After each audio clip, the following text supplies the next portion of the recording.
ഒരു കല്ലറയിൽ 2 മൃതദേഹം കണ്ടെത്തിയ വാർത്ത ഞെട്ടലോടെയാണ് നമ്മൾ കേട്ടത്. അതും ഒരു മൃതദേഹം സംസ്കാര നടപടിക്രമങ്ങളൊന്നും പാലിക്കാതെ പായൽ പൊതിഞ്ഞത് സംശയത്തിന്റെ ആക്കം കൂട്ടി. എന്നാൽ റൊട്ടേഷൻ വ്യവസ്ഥയിൽ ഒരേ കല്ലറയിൽ കൂടുതൽ മൃതദേഹം സംസ്കരിക്കുന്നത് പതിവാണെന്നും പായൽ പൊതിഞ്ഞതിൽ അസ്വാഭാവികതയില്ലെന്നും പോലീസ് പറഞ്ഞ് ആ കേസ് ഫയൽ പൂട്ടാനിരുന്നതാണ്. അപ്പോഴാണ് ദിക്കകലെ വിലങ്ങാട് നിന്ന് ആ കല്ലറിലേക്ക് തുറക്കുന്ന സംശയവുമായി ഒരു കുടുംബം എത്തുന്നത്. 2015 അച്ഛനുമായി തെറ്റി സിജോ ഭാര്യ വീടായ വാണിയപ്പാറൽ, അതായത് ഈ കല്ലറ സ്ഥിതി ചെയ്യുന്ന പള്ളിക്ക് സമീപമുള്ള ഇടവക വാണിയപ്പാറലെത്തുന്നത്. അതിന് പിന്നാലെ കാണാതായി. ആ കല്ലറയിൽ അവസാനമായി മൃതദേഹം സംസ്കരിച്ചതും 2015. അതായത് സിജോയെ കാണാതാകുന്നതും ആ സംശയമുള്ള കല്ലറയിൽ അവസാന സംസ്കാരം നടക്കുന്നതും ഒരേ വർഷം. സിജോയെ അതേ ഇടവകയിൽ വെച്ച് കാണാതായതും അതേ വർഷം തന്നെയാണ്. പൂട്ടാനിരുന്ന കേസ് ഫയൽ പോലീസ് വളരെ സീരിയസ് ആയി തുറക്കുകയാണ്. കല്ലറയിലെ ഒരാൾ സിജോയാണോ എന്ന സംശയമാണ് ഇപ്പോൾ ബലപ്പെടുന്നത്.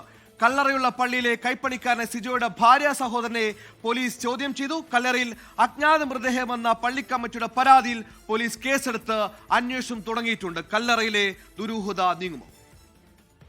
എനിക്ക് പിന്നിൽ കാണുന്ന വാണിയപ്പാറ ഉണ്ണിമിശിഹ ദേവാലയത്തിന് താഴ്ഭാഗത്തുള്ള സെമിത്തേരിയിലാണ് ദുരൂഹത നിറയ്ക്കുന്ന 38 നമ്പർ കല്ലറയുള്ളത്. ആ കല്ലറയ്ക്കകത്ത് മൃതദേഹത്തോട് സാദൃശ്യമുള്ള പായയിൽ പൊതിഞ്ഞ വസ്തുവുണ്ട്.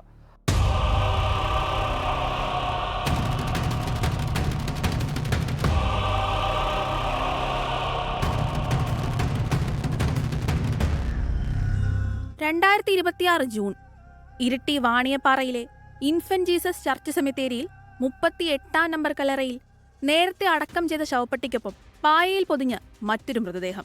ഒരു കല്ലറയിൽ 2 മൃതദേഹം.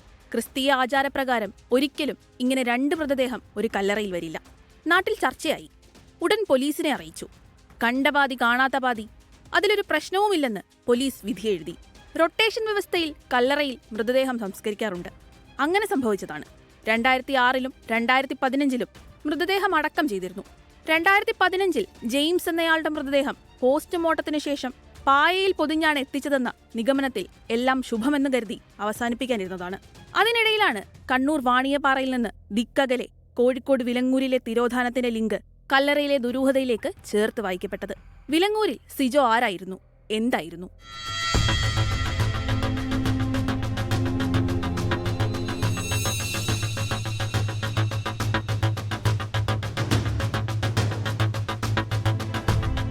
കല്ലറയും സിജോസ്കറിയും തമ്മിലുള്ള ബന്ധം എന്ത്?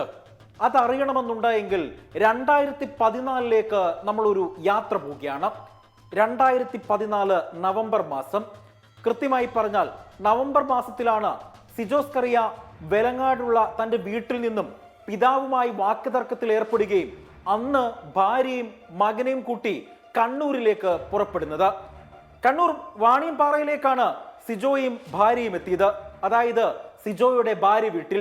സിജോയുടെ ഭാര്യ വീട്ടിലെത്തിയ സിജോയ്ക്ക് പിന്നെ എന്ത് സംഭവിച്ചു? ഈ ഉണ്ണിമിശിഹ പള്ളിയുടെ സമീപത്താണ് സിജോസ്കറിയയുടെ ഭാര്യ വീട്.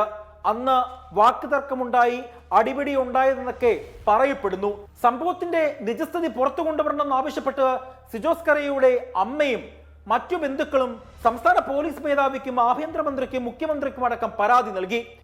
ഈ പരാതിയുടെ അടിസ്ഥാനത്തിൽ സംസ്ഥാന പോലീസ് മേധാവി കണ്ണൂർ ജില്ലാ പോലീസ് മേധാവിക്കും കോഴിക്കോട് റൂറൽ ജില്ലാ പോലീസ് മേധാവിക്കും ഒരു കത്തയക്കുകയാണ്. സിജോ തിരോധാനം അടിയന്തരമായി അന്വേഷിച്ച് റിപ്പോർട്ട് നൽകണമെന്ന്.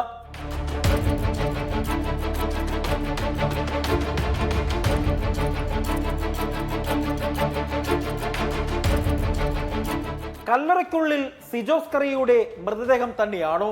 ഉത്തരം പറയേണ്ടത് DNA പരിശോധനാ ഫലവും പോലീസുമാണ്. പ്രദീപിനൊപ്പം അജി കുഞ്ഞുമോൻ, 24.